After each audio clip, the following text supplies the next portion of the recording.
Hey guys, it's Ryan Quick here from Lexus of Edmonton to show you this gorgeous Lexus IS 350 all-wheel drive.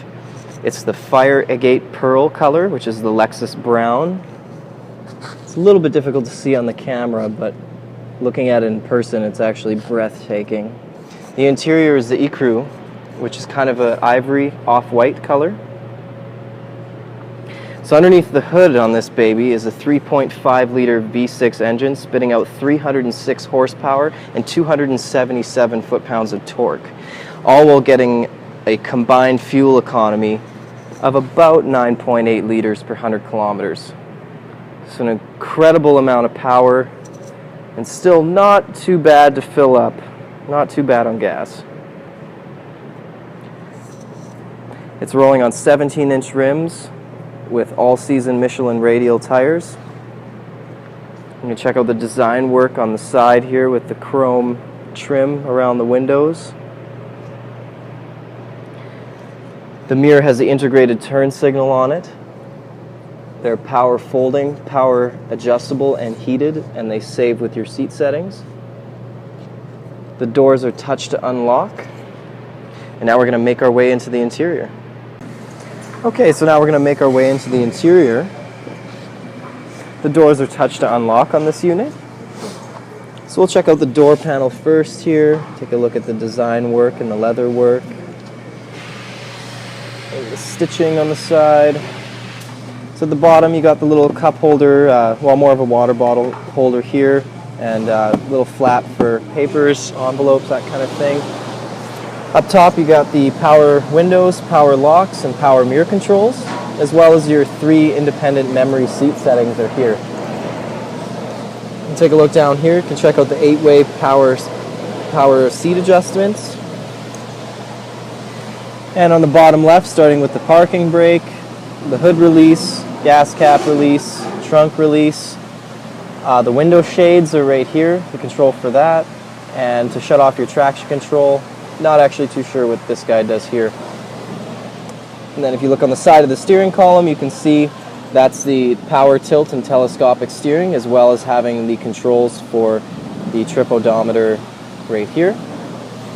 So I'm going to hop in and we'll take a kind of work around of all of the interior features here and just the kind of main key points. So push to start, so I'm just giving it a double tap to turn on the lights and that kind of thing. We don't need to turn on the engine for this.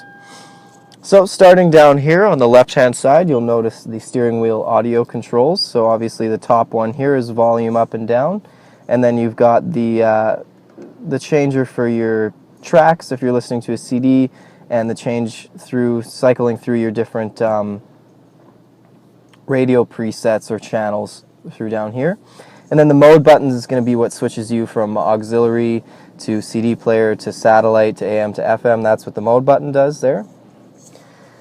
So now we'll head over here to the right-hand side, and you'll notice this is where the Bluetooth controls are, the call, answer, and hang up, and then the voice command. The display button right here changes this little screen that you've got on your dash there. It'll show you different, mostly stuff related to your fuel economy.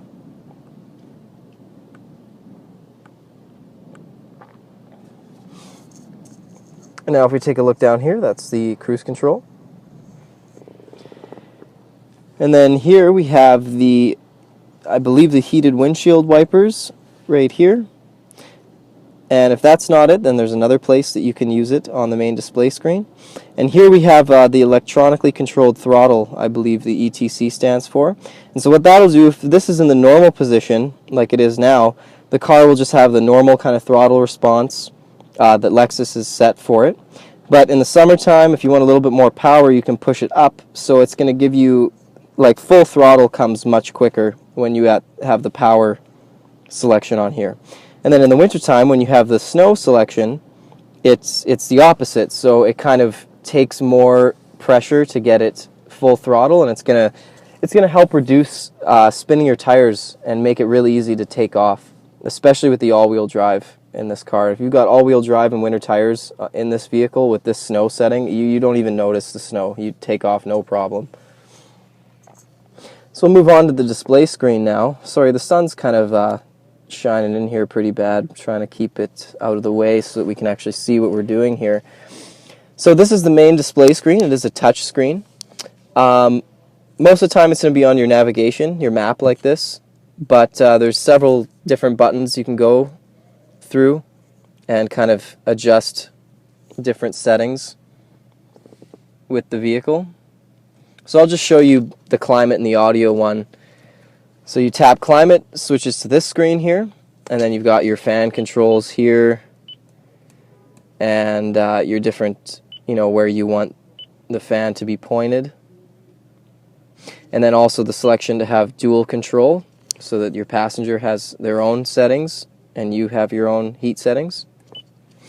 Then press the audio button, comes to the audio screen, and you got, AM, FM, satellite.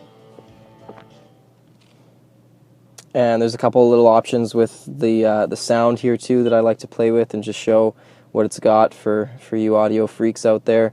It doesn't have a big equalizer with different spectrums on it, but it does have the treble, mid, and bass, and as well as the left and right and front and rear faders, and an option for surround sound in the vehicle as well, which I usually leave turned on personally.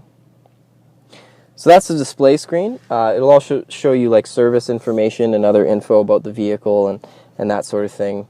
If you want to check up on that, or if something happens with the car, it'll let you know through that screen.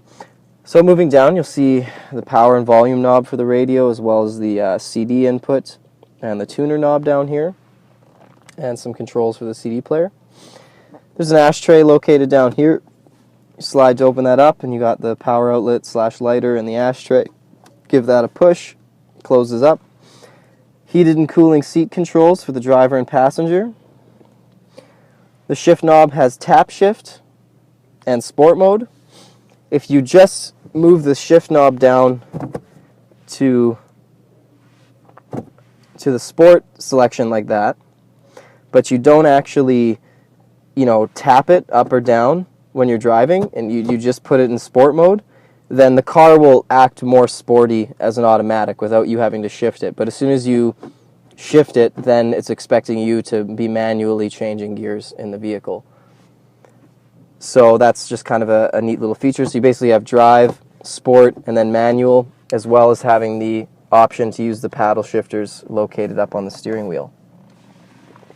So moving on here, we've got a little cup holder right here. A second cup holder inside the armrest, as well as your auxiliary power outlet and your auxiliary and USB input for the stereo. If we move over to the side, the passenger side, you'll notice the lock and glove box, passenger door controls and window control, as well as another flap and water bottle holder. If we come up top and look at the roof, sunroof controls, your dome lights up here. You have a programmable garage door opener, as well as a holder for your sunglasses. And then the sunshades here. You slide this open, light comes on, slide it closed, light goes off. And the second last thing I'll mention is the Rearview Mirrors auto dimming at nighttime. You don't have to worry about, flipping a switch or anything. It'll just dim by itself. And the side mirrors are heated, and that's the button to control that right here, as well as your rear window defrost. So I'll just kind of get out of the vehicle now and give you kind of just a peek around at the leather work in here. It's more on the luxury side, as not so much sporty for this package. It's a very luxury vehicle, but it's incredibly fast and sporty if you want it to be, but the appearance is very classy and luxurious in this model with this color type.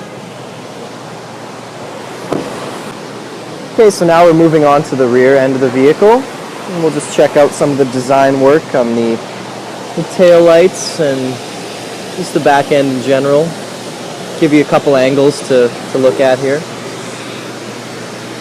Try and keep the glare to a minimum. So now it's not a power trunk in this unit, but it does have a release button on the remote. So it's located down here. So So I'll just pop it open and we'll take a look on the inside. So you got a pretty decent amount of space inside this vehicle, a little bit more than you would think from looking at it on the outside. A couple little things, extra little things, the carpet floor mats here, the rubber ones we already have in the unit, and then a little leather-bound book for the manuals and navigation CDs, as well as this is the floor mat for back here, the cargo area floor mat. You'll notice too, the seats don't fold down in this unit, but they do have the pass-through center seat for skis or things like that. So that's the trunk. And we'll keep moving on. Okay, now we're going to take just a quick peek inside the rear seats. Not too much to show you, but we'll go through it. So the rubber floor mats, as I said, are already installed. One for each side, obviously. Got the little flap on the back of the passenger seats. Heating vents and an ashtray down there. Dome light up here. The center seat folds down, and it's got a little bit of storage space right here, as well as a little push for cup holders. You kind of push and they pop out, and you push them back in to close them. And the pass-through seat, as I mentioned earlier. And it's got the curtain airbags up here. I'll just give you a little peek at that there. Curtain airbag on both sides. And the door panels, it's just basically got the window control and the manual lock. So that's the rear seats for you. Okay, and finally we're going to move along back to the front of the vehicle. So I'll show you the daytime running lights. I'm actually not sure if I pointed these out earlier in the video or not, because this video is actually spaced over 2 days. So those are the LED lights there in that kind of check mark L pattern. It's very nice to look at. It's a neat design, and they're also very functional, very visible in all kinds of weather conditions. People will know you're coming. The fog light's a little lower down there. And then you'll notice these are the parking sensors. So if you're getting too close to something, they go off. There's one on each side, just to help you, maneuver easily. There's the other one there. So I'll step back a little bit and give you a kind of a full view look at the grille. Pretty nice front end if you ask me. So now I got the engine popped here. So that's the Lexus V6 engine. It's spitting out, I believe, 306 horsepower, 304, something like that, and 277 for torque. The fuel economy on this vehicle is about a 9.8 combined average between city and highway. So one thing you'll notice looking at the engine compartment is these black covers that serve a few purposes. First of all, they look nice. It's a good finished look. You're not seeing all the engine components and parts sticking out and around like in most vehicles. Secondly, they help prevent dust and debris from getting into the engine compartment and other areas down there. They're sealed the whole way around with rubber weather stripping. And lastly, they just kind of muffle the sound a little bit. They quiet down the engine just a little bit of insulation for that. And they pop off with these little plastic rivets. You can do it by hand. They come out really easily. Just try not to lose the little rivets. This unit's also equipped with a block heater already. The cord's tucked down there. And that's about all I have to show you for the engine compartment and the car in general. So this is an IS350 all-wheel drive in the Fire Agate Pearl. That's the Lexus brown. Very, very pretty brown color. I like the layout on this. Like I was mentioning before, it's classy luxury with plenty of that sport at its heart, at its core. You know, this thing can be driven pretty fast, pretty hard, but it can also be driven like a luxury vehicle and driven really nicely and look really nice. It's something that you can show off to friends and family, and that you can feel good about getting in every day on your commute to work. It's very nice, very elegant, very beautiful vehicle. And the brown is a rare color too. We don't see a lot of brown ones coming in. So if you're thinking about stopping by, you want to come take a look, please come see this car. You got to see the paint job in person. You got to see it in person. You got to drive it. It's the only way you can appreciate a vehicle like this. Well, that's it for me. I'm Ryan Quick from Lexus of Edmonton. Thank you for watching.